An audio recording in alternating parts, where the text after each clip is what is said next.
Hi, welcome back. My name is Michelle Briceno, registered dietitian. Today we're going to be talking about protein. What it is, what it does for your body, is too much harmful for you, is there a certain amount that we should have, and how to figure out how much that you need. So first of all, what is protein? So protein is an item of food that is made up of what we call amino acids. And those amino acids do different things for our body.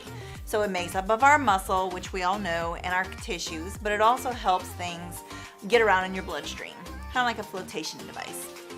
So it's important to have a certain amount of protein in our diet. Well, when people think about protein, they specifically think about meat, but we also get it in different sources. So of course, meat, poultry, seafood, fish, also things like dairy. Gluten, which is a very common word that we hear about now. Gluten is the protein found in flour products. So that is a source of protein as well. You also have things like beans and nuts and seeds and peas, those kind of items. So we're getting it in multiple sources in our diet, not just from the meat that we're eating. Now, how much should we have? So the recommendation is anywhere from 10 to 35% of your daily calorie intake. So that's one way we look at it. The other way is we use a little formula. So we're going to do a little bit of math. So let's say you are a 150-pound person. So first we have to take that number and convert it into kilograms. So we're going to take 150 and divide it by 2.2. And that's going to give you your weight in kilograms. The minimum amount of protein needed to sustain life, to survive, is going to be 0.8 grams.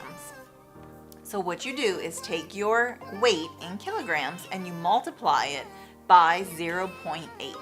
So that 150-pound person would need 54 grams of protein a day minimum. Not very much when we start looking at those numbers. Now, if you are physically active or you're looking to gain muscle mass, that 0.8 number is going to be increased. Now, if you are doing more cardiovascular types of activities, then that number is going to be like 1.2 to 1.4. And if you're doing more strength training types of activities, then you can increase it up to about 1.7. So just depending on how active you are and the type of activity you're doing, and also your goals, if you want to maintain muscle or gain muscle, then that number changes as well. So we can get a lot more precise on the amount of protein that you need. Now, is there such thing as too much? Yes. So per sitting, if it's a snack, we usually say no more than 20 grams at a snack. Or if it's post-activity, we want protein to protect your muscle and to grow muscle, we want 20 grams. If it's going to be a meal, the maximum amount per meal is 40 grams.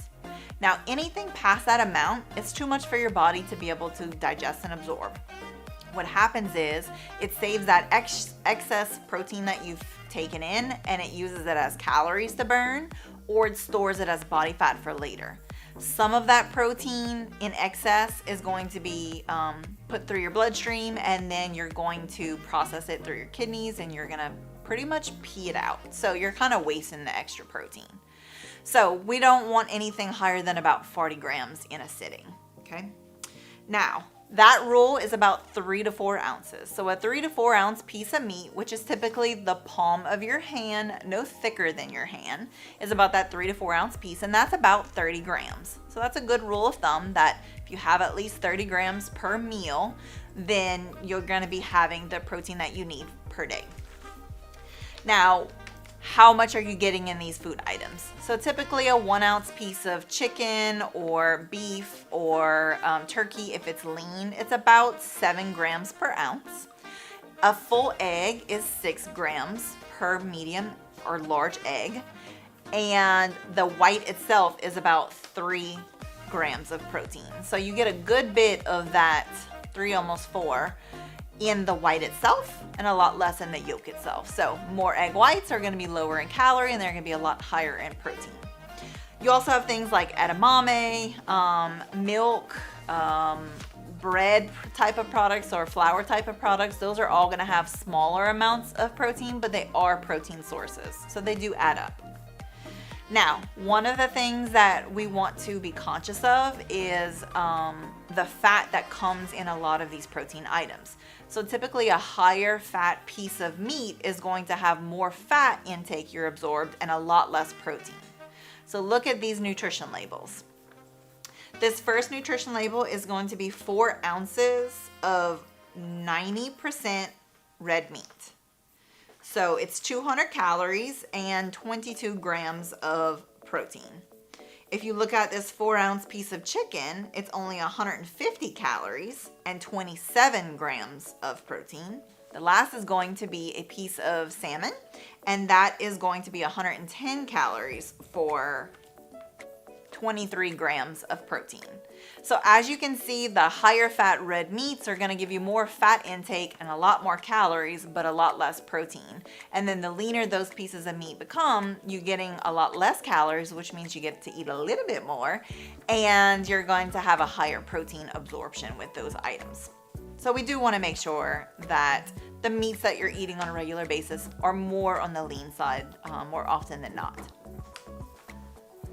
The last portion of this is going to be post-activity. So we always want to make sure we're having some type of carbohydrate for energy purposes before physical activity, and that's 30 to 60 minutes beforehand. Post-activity is going to be 30 to 60 minutes post, and we want to make sure we're having a protein source. Now, we know about protein shakes and eggs and chicken, and we know all these types of protein items, but did you know that the best post-activity workout item is 2 cups of low-fat chocolate milk? Best source of protein. It actually contains 2 sources of protein that you're gonna buy in protein powder form. It's found there, as well as vitamins and minerals and fluid, and it is one of the easiest things to use and absorb after activity. So don't forget about those non-meat sources of protein. They're just as good as some of your meat sources, and they can give you sometimes even a better benefit.